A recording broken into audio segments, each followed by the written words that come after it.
Welcome to the InfoWars Nightly News. I'm Darren McBreen. It is Thursday, November 6th, 2014. Here's a quick look what's coming up.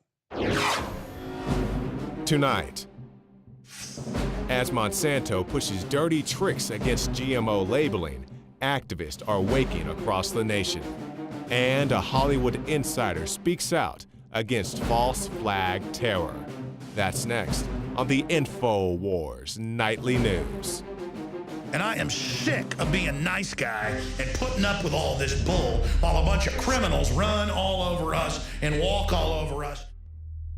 Well, in the aftermath of the midterm elections, we were all very disappointed to find out that the two GMO labeling propositions were defeated. One of them was in Oregon, the other was in Colorado. And this is very strange because we know from all major publications that the American public overwhelmingly supports GMO labeling. Yet when it comes to these propositions, they always end up voting it down for some reason, just like they did in the midterms and like they did in Washington State and in California just a couple of years ago. And Anthony Gucciardi joins us now to help make sense of all this. What the hell is going on? The majority of Americans, they want GMO labeling, yet these propositions are failing. What's going on? Well, you know, everyone's asking what is going on because they're going out, they're saying we support GMO labeling, everyone we talk to supports it. We're going to get into some polls that show over 96+% of the United States public in these major polls support GMO labeling. But then specifically, we're going to talk about why these elections are failing. Why every single time GMO labeling is being pushed in states is being shot down. It comes down to some key dirty tricks. It even comes down to Monsanto literally impersonating the FDA, Stanford, some other organizations. And this is not conspiracy theory. This is the Huffington Post is now agreeing with us. I mean, we're at the final frontier on the battle for GMO. But let's specifically talk about, this is from the article that was just up yesterday, how Monsanto keeps halting GMO labeling despite over 96+% approval. And I wrote this after I got home at about 12 a.m. due to the extended coverage here that we were doing of the elections. And I had to write it because I just was so flabbergasted with all the emails saying, why is GMO labeling not succeeding? Well, let's talk about it. The New York Times found that 93+% were in support of GMO labeling. MSNBC, 96%. Reuters, NPR, 93%. Washington Post, 95%. Consumer Reports, 95%. ABC News, 93%. These are not website polls which show the same thing.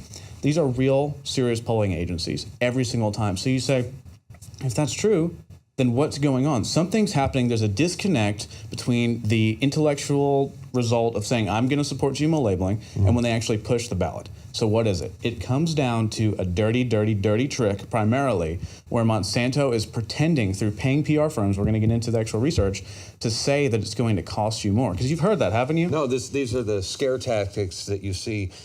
People in Colorado and Oregon, they were absolutely bombarded by these political ads. And most of the time, it was straight out of like an Edward Bernays, who's the father of propaganda. I mean, it looked like it was scripted by Edward Bernays, you know.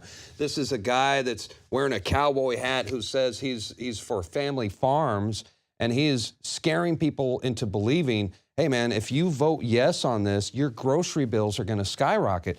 I have a consumer's report that says that it only annually cost the families $2.30. That's not $2.30 every time you go to the grocery store. That's $2.30 a year. And I think that's a small price to pay to know what's actually in your food. So these are scare tactics, and unfortunately, a lot of people fell for it. Well, the funny thing is, if we actually look at the source, people say, you know, where are they getting the information that it's going to cost me that much more at the grocery store? What's the source, the intel? And I actually found through research, and now Huffington Post is confirming this, is linked up in the same article where it shows how they misused an FDA quote, which we can talk about. But specifically, this is from the Huffington Post, Monsanto paid a PR firm with expertise in fighting recycling legislation, so they worked on behalf of the soda pop industry, to generate a misleading quote-unquote study that was designed to show the proposition raising food prices by hundreds of dollars per state resident per year. So it wasn't even real. And this is not the worst they're getting away with, though. Wow. They made an FDA quote up. The quote said that, quote, the U.S. Food and Drug Administration, the FDA, says a labeling policy like Prop 37, which was California's initiative to label GMOs, would be, quote unquote, inherently misleading. And the FDA went on record and said that they never said that. and they don't actually support things like this. So what does Monsanto do? Well, they say that's fine. They said Stanford supports us. They used it in TV ads, and they mailed out things with Stanford ads, logos on the ads saying, we support Monsanto, GMO labeling is unnecessary. As it turns out, Stanford denied actually ever supporting them and said it was completely fake as well. So this company is doing things that the average person can lead to a $250,000 fine, 20 years in prison, 3-year supervised release, and even worse. And they're doing this over and over again to literally deceive people. That is why there's a disconnect between 96+% support of GMO labeling and actual polling results, because Monsanto is lying to them. They are a corrupt, evil corporation. Unbelievable. And, you know, they were spending millions and millions of dollars on these political ads, and we're actually going to take a look at one right now. This was your typical ad that was run in Colorado. It was no on Proposition 105. Let's take a look. Agriculture is crucial to Colorado's economy. Proposition 105 would hurt Colorado food producers by forcing them to use misleading labels that conflict with national standards. Please stand with Colorado's farmers and vote no on 105. There you go, folks. That was the best lies money can buy. And you notice at the end of these ads, they never say, sponsored by Monsanto Corporation, the creators of Agent Orange, because nobody trusts Monsanto, you know, and if they knew it was sponsored by Monsanto, they would probably recognize it for the BS that it really is. Well, of course, Monsanto sets up these groups, and we'll actually talk about the key players in all these groups. They pump millions into them to oppose GMO labeling on their behalf, but then they don't have to say it was paid for by Monsanto because Monsanto has these front groups. So specifically, when we're looking at things like Prop 37, let's look at the money that's going into this just to defeat your ability to know what you're eating. This money is going to offend you and attack you in ways that you are not told and make sure that you're in the dark. So specifically, Monsanto donated, again, this is all in this inclusive article up on NoWorldOrder.com from Natural Society, just syndicated everywhere. From Monsanto, $7.1 million. DuPont, $4.9 million. Pepsi, loving PepsiCo, paying $2.1 million to make sure you don't know that you're buying GMOs. Bayer, $2 million. Dow, $2 million. Syngenta, $2 million. BASF, $2 million. Kraft Foods, they care about you so much. They want to make sure your children eat GMOs in their macaroni and cheese every single night, and they don't know about it. Coca-Cola, they want to use aborted fetuses and GMOs, $1.4 million. Nestle, General Mills, and just to bring up something in the middle of this that is kind of inspirational. Let's talk about Kellogg's for a second, who donated $790,000 to make sure you don't know that there are GMOs in their cereal. Well, as it turns out, Consumer Reports decided that you should know, and they did a test and they found that 100% of their corn in their leading cereals were GMO, Roundup Ready GMOs. There's already now strikes against Kellogg's. There's already boycotts. There's hundreds of thousands of shares on Facebook about this fact. There are people going out to grocery stores labeling with massive GMO stickers on the Kellogg's products. So people are freaking out about this. It ultimately is coming down to people labeling it themselves and making their own decisions. But look at this group of people that want you not even to be aware. And we're not even talking about banning GMOs. We're talking about millions of dollars to make sure you have no idea what you're putting in your mouth and your children's mouth. And then, like you said, I want to hear what you were telling me about this farmer going up and saying, ladies and gentlemen, I'm a homegrown farmer, and I think GMOs are perfectly safe despite over 13 studies linking them to every single type of cancer. And Roundup is great. It pollutes the water supply, makes you infertile, and kills your children. I mean, they don't know the intel. That's the problem. They don't know the information. That's why we are here. Well, and here's the thing, and when it comes down to it, these propositions, it wasn't a judgment on whether or not GMO food is bad for you or not, so to say.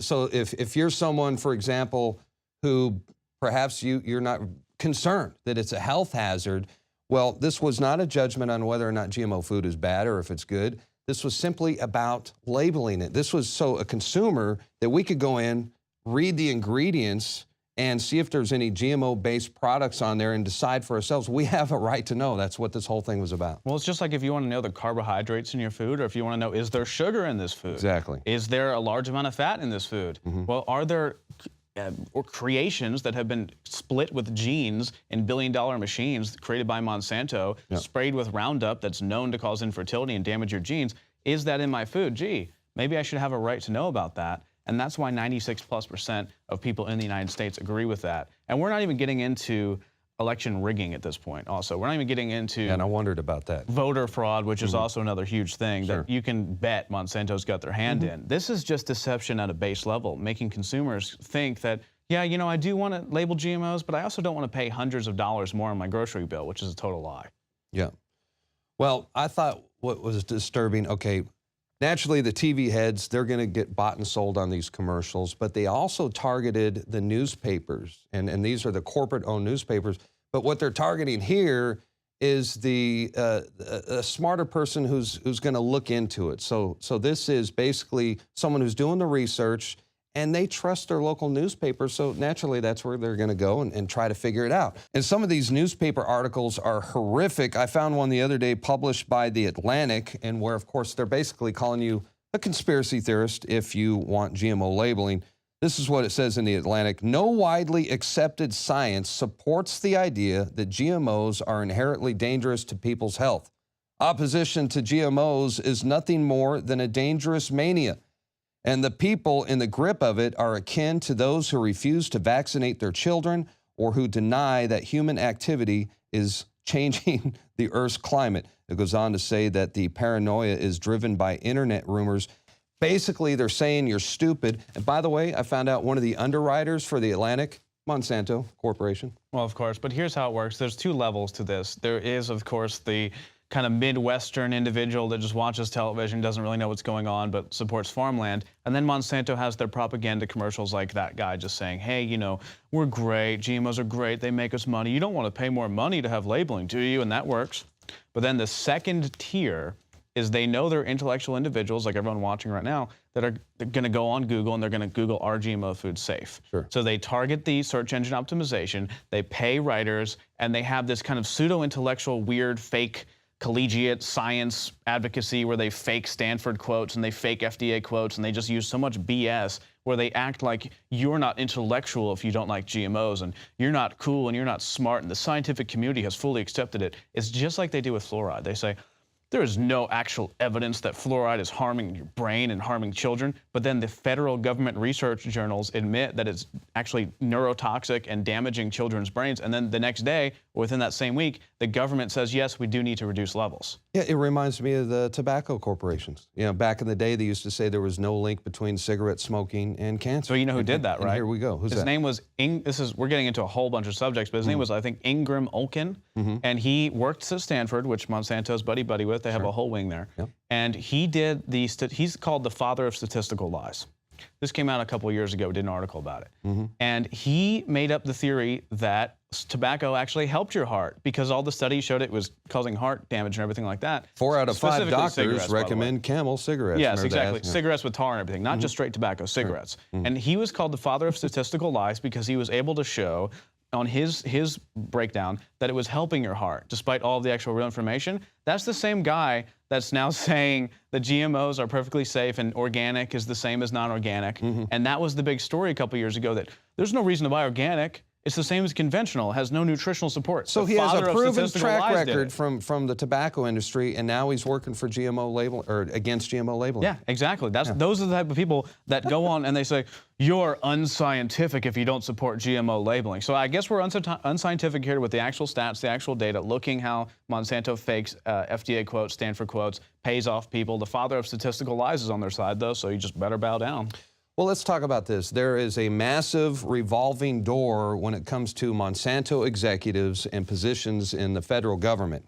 And we're talking about Monsanto executives, CEOs, scientists, I call them mad scientists, but they have been placed in all sorts of federal positions that include the Department of Justice, the FDA commissioner, the advisor to the Department of Energy, U.S. Secretary of Commerce, director of the USDA, the chief administrator of the EPA. Once there was an acting director of the FBI, deputy U.S. Attorney General, U.S. senators, U.S. congressman. Donald Rumsfeld, as you know, he was the CEO for Searle, who ended up merging with Monsanto, and he successfully had aspartame legalized, and then he was appointed the Secretary of Defense. So, I mean, there is a massive revolving door, you know, and it's so obvious, it's blatant, it's right in your face. It's a conflict of interest. No, exactly, and I want to get into that. Just to break into the aspartame thing, this is a key thing. We're actually going to rewrite this because no one knows this. Okay. You know how aspartame is made?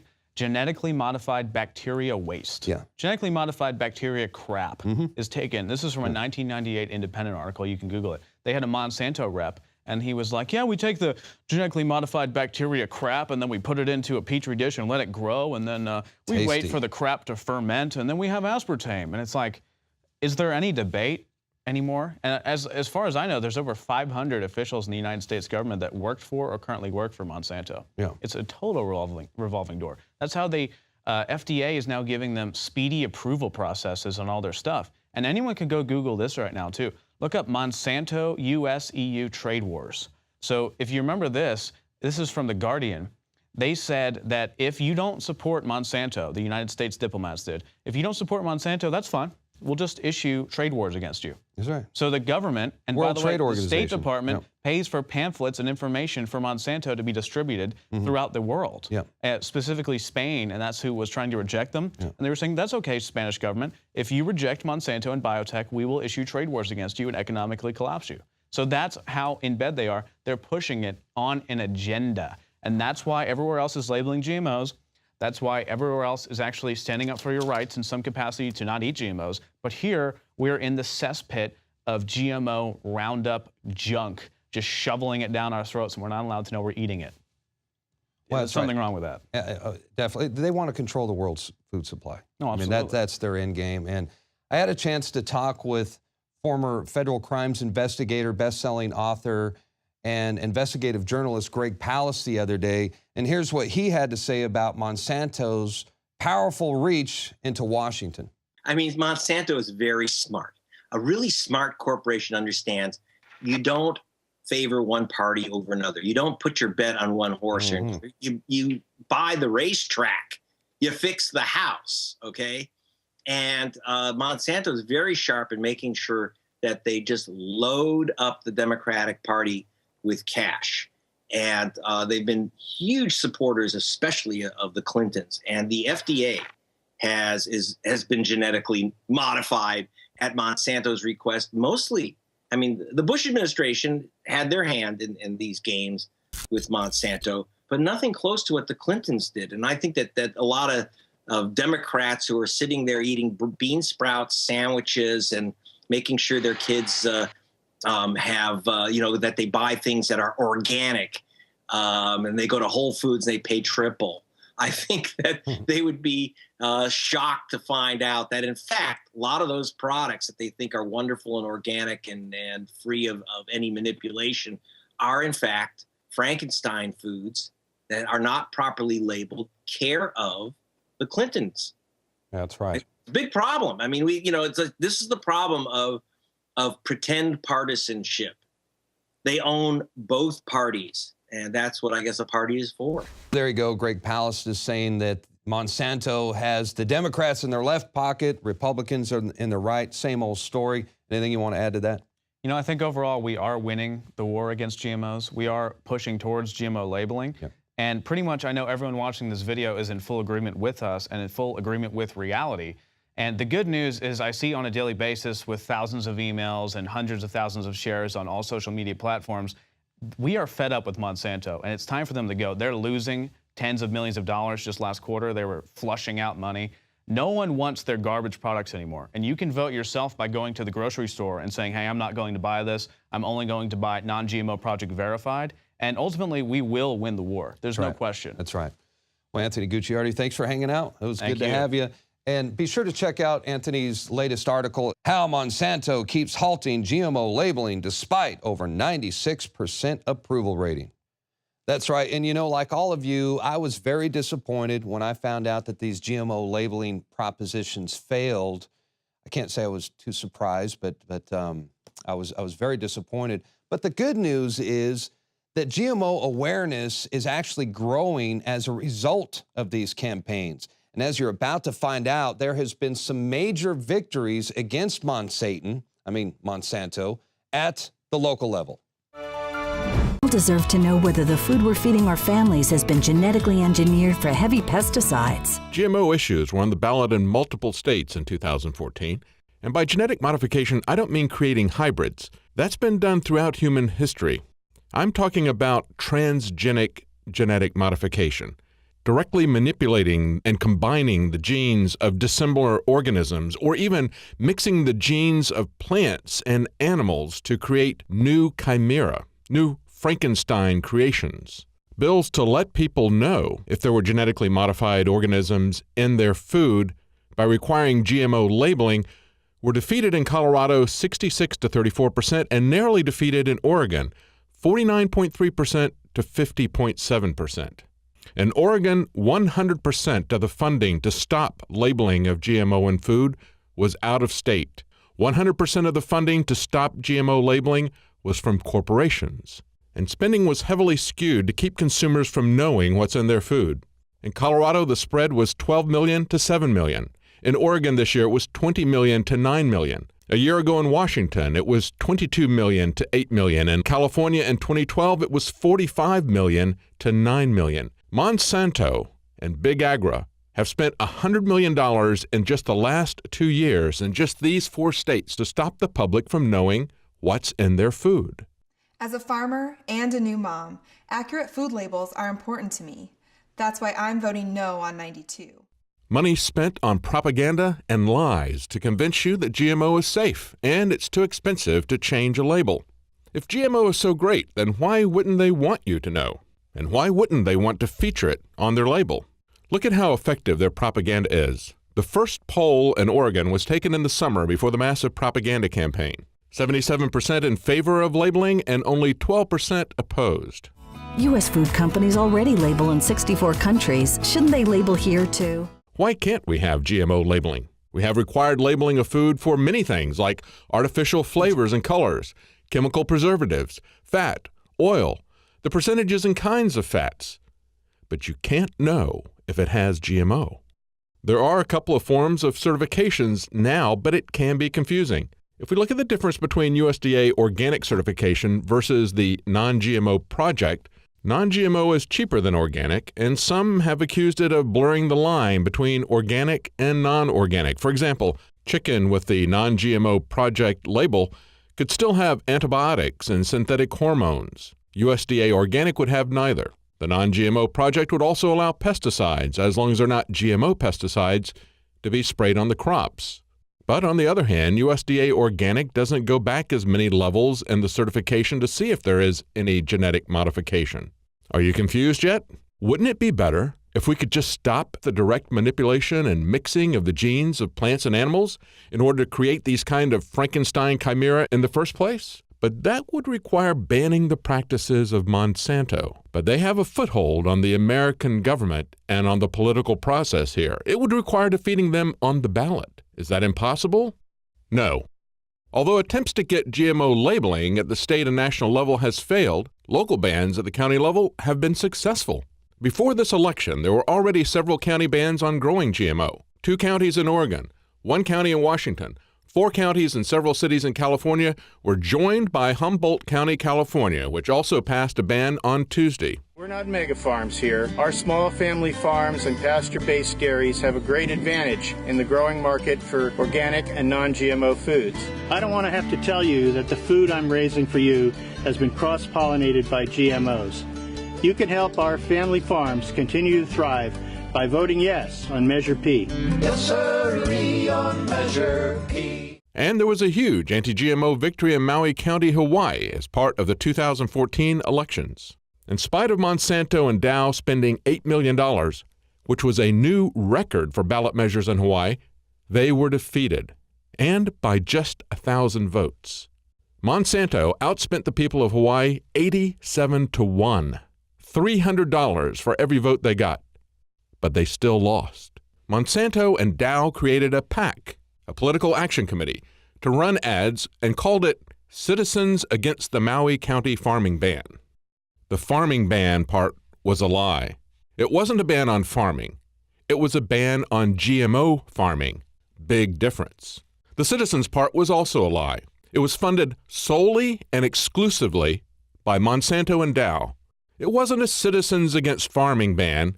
It was 2 GMO corporations against a GMO ban, and they lost. And there's a lesson there that goes beyond GMO. Remember, efforts at the national level have fallen on deaf ears. Multiple state ballot measures have also failed. Only the Vermont legislature has passed a GMO label law. But there have been multiple victories at the county level, stopping GMO at the source. All politics is local. We can fight corporate and government intrusion into our lives very successfully at the local level. When pressed about what the GMO Corporations Against Banning GMO Farming PAC was doing, their spokesman said, "I'm not comfortable describing our campaign activities." They're also not comfortable describing what they're doing to our food. For InfoWars Nightly News, I'm David Knight.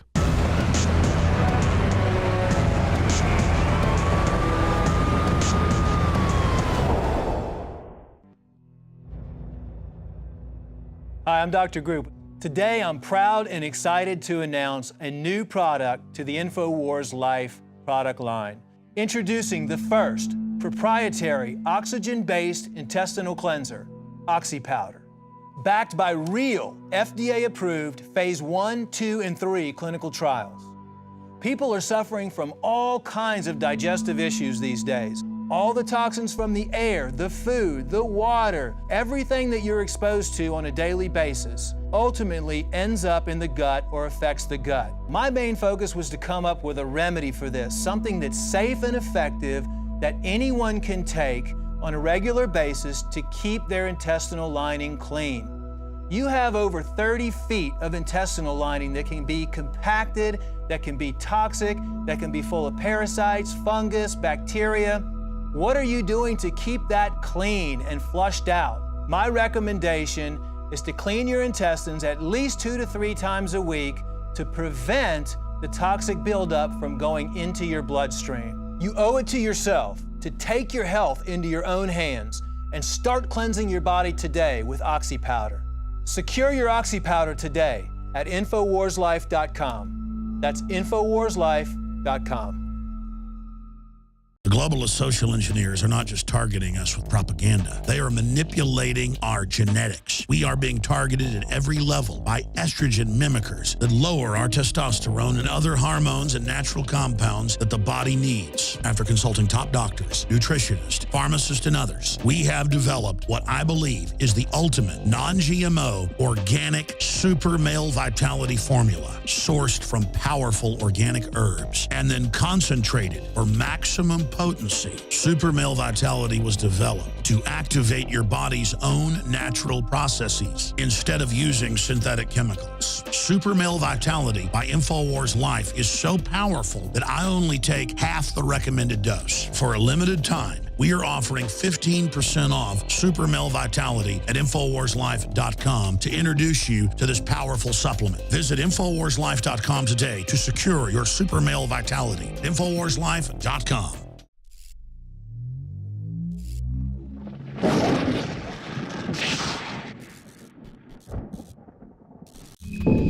Welcome back to the InfoWars Nightly News. I'm Darren McBreen, and I am really looking forward to this next guest.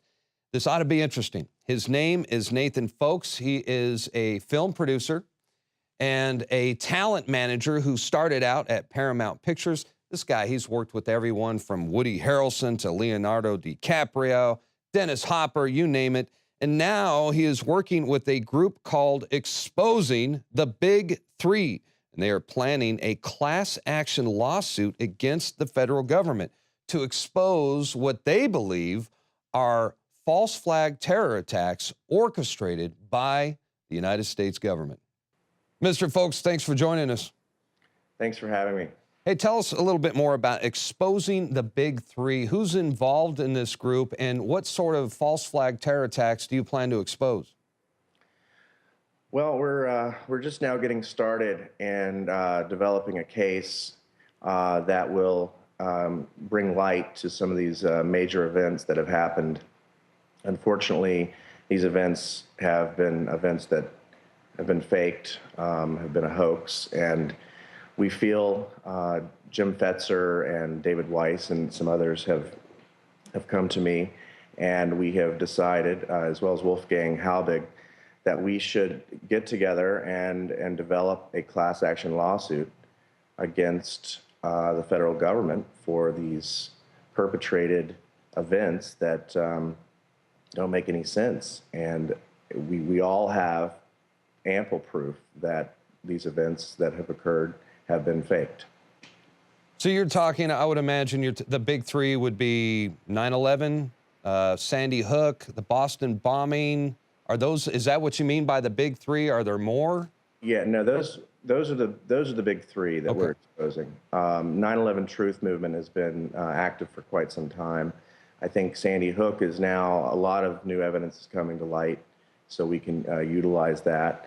And the Boston bombing that I had exposed several months back, actually back in April of this year. And, you know, I know several people that were involved in that because of my current film that I just released, The Prosecution of an American President. And one of the actors and parents in that film was involved in the Boston bombing. And this is a film starring Vincent Bugliosi, is that correct? Yes, that's correct. And is it released yet, or tell us more about that film? Yeah, the film, it was just released. It actually was blacklisted when it came out in theaters in 2012. We just released it on DVD, and it's starting to get a lot of attention. And Vincent Bugliosi essentially makes the case to build a murder case against the President of the United States at the time, George W. Bush, for lying to Congress and taking us to war with a sovereign nation. And all of these facts now are evident and have been proven. And he builds the case of why he should be responsible for the death of over 5,000 Americans that were killed in Iraq at the time. And, you know, the 500,000 to 1 million people that have been killed in Iraq based on a war that we never needed to have. Wow. Now I remember Bugliosi, he was on the Alex Jones show about a year ago, and he was talking about this. So he was talking about releasing this, and now you're the gentleman that produced it. I am, yeah, one of the executive producers. Okay. There's several. But at this point, in fact, it's probably been more than a year ago he was on. He's been sick for almost 2 years. One of the reasons why we couldn't promote the film. I'm sorry to hear that. But he's back, and he's now ready to do a lot of interviews and to come out and expose this film to the world, and hopefully people will accept it and see that it needs to be done. We need to prosecute him for the damage he's done to this nation. Well, I'm looking forward to checking it out. It's called Prosecution of an American President. Be sure to look for it, folks. And let's go back to the big three, exposing the big three. Tell me, like, let's say, you know, the InfoWars audience, we're all sold on the fact that Sandy Hook was probably an inside job. But let's take Sandy Hook, for example. Sell me on it. I'm the average TV head. What makes you convinced that Sandy Hook, that there was government involvement and that it could very well have been a false flag terror attack? Well, Sandy Hook, I only have the knowledge from Wolfgang Halbig, who's someone who is a public safety inspector for public schools in the nation. I don't know if I think you've had him on your show as well. Absolutely. Yep. And he came out about his knowledge because he knows certain protocols that are in place from other school shootings, and these protocols were not followed whatsoever in this shooting. Not to mention the school itself wasn't even an open working school at the time of the shooting. So all these facts have come to light now, and Wolfgang has come out to discuss this. And there's actually an article in Global Research by James Tracy that just came out and exposing the mental health agenda the government passed about a month after the shooting. And since this article came out and Wolfgang has been exposing it, he's been followed, he's been run off the road just the other day. And people do not want him to continue exposing the truth about Sandy Hook. And it's time that people wake up to what they're doing and how they're getting away with these false flag events and using crisis actors. I mean, I know what crisis actors are. I know several of them that were in the Boston bombing. I didn't know anyone in Sandy Hook, but I know that they use these actors over and over, And it's very obvious when you look at all the facts, and all the facts are brought out in front of you, that this was a staged event by the U.S. government. And Wolfgang Halbig, for example, I mean, he's not just your average Joe off the street. He was an expert witness during the Columbine tragedy. Am I right? Yeah, absolutely. I thought so, yeah. He is the main person to go to in finding out, why did this happen again? Why are these situations happening? He's the one who wrote the book on the protocols so these things don't happen. And so that's why he was so concerned when it happened. He had to find out what happened. And when he found out the truth, they didn't want it out. They didn't want the truth out because of what they had done. And so they're trying to keep him quiet, and they've done a pretty good job, but he's not going to stand for it. And that's why we want to expose the big three, starting with 9/11, which we have more than enough evidence, and Sandy Hook and the Boston bombing. These are events that not only have shaken the public, but have changed the world. And we cannot allow our government to do this any longer. I also thought it was interesting to find out that you thought that you think that the Ebola outbreak could possibly be a staged event as well. Let's get into that a little bit. What makes you think Ebola might be staged?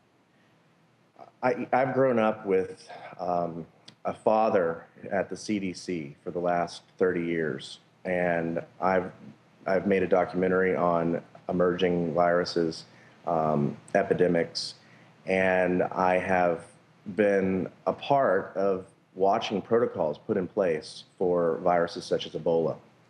And it's astounding to me to watch this play out, and to watch people knowing that Ebola, being a very highly contracted disease, just the other day, someone walking around with a clipboard with no protective gear, that's not a mistake.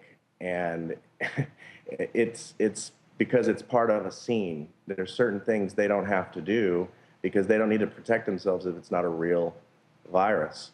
And it's hard for me to watch it because I see this, right off the bat. I know the protocols that are in place. Things that would never happen are happening. And just an example, the crisis actor Nina Pham, who is this nurse from Dallas, a week later, she's got Ebola. Following week after that, she's cured. And then she's in the White House hugging President Obama. Total photo op. It's so bad that if anyone knows Ebola and knows the protocols, even after the Ebola virus is cleared from the blood, you have to contain a patient for 6 weeks after that, because it could be in other fluids in the body. And you would never, and I mean never, allow that patient out within more than 6 weeks after it's cleared the blood. Now, just the mere fact that she would go and hug the president in the White House, we should all be terrified that the entire White House is infected. But we know that it's not, because it's a false flag Ebola outbreak. Well, I think it's very important that the American public understands and are educated on the history of false flag terrorism. The United States has a long history of false flag terrorism. But you're taking it a step further by this class action lawsuit, and I have to applaud your effort. Is there a website, or is there somewhere that people can go to get more educated on this? Yes, actually, there's a Facebook page called Exposing the Big Three, and that's dedicated to showing all of the information that we can provide from all around the world on these three events. And also, deepinsidetherabbithole.com is also a website that is able to expose a lot of this, and you'll be able to do your own research and see what we've come up with. But it will turn into another site that will be developed for the specifics of the lawsuit, the civil suit that we're going to do, class action.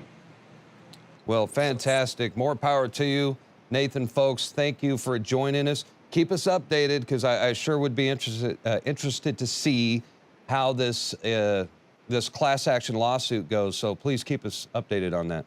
I will. Thanks for having me. Awesome. Thank you. Wow, that was interesting. We'll definitely have to get him back on when we have more time. That's going to do it for tonight's broadcast. The InfoWars Nightly News will return, Lord willing, tomorrow night, 7 o'clock p.m. Central Time, Texas time, that is. Until then, y'all have a great evening. We'll see you back right here tomorrow.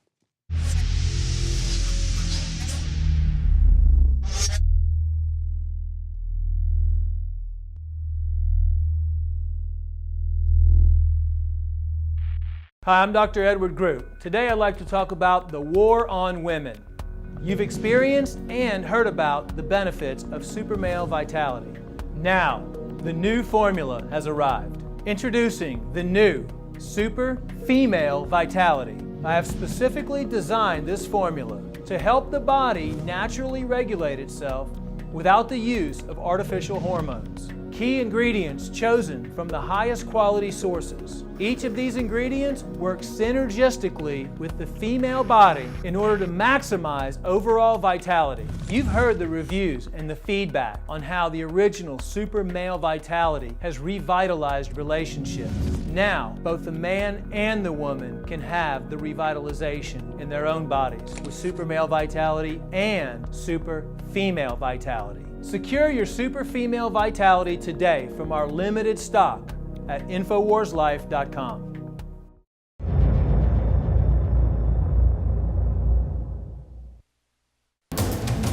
You are watching the InfoWars Nightly News, which airs 7 p.m. Central at InfoWarsNews.com. Members can share their passcodes with up to 11 other people, and your support is helping us defend liberty worldwide.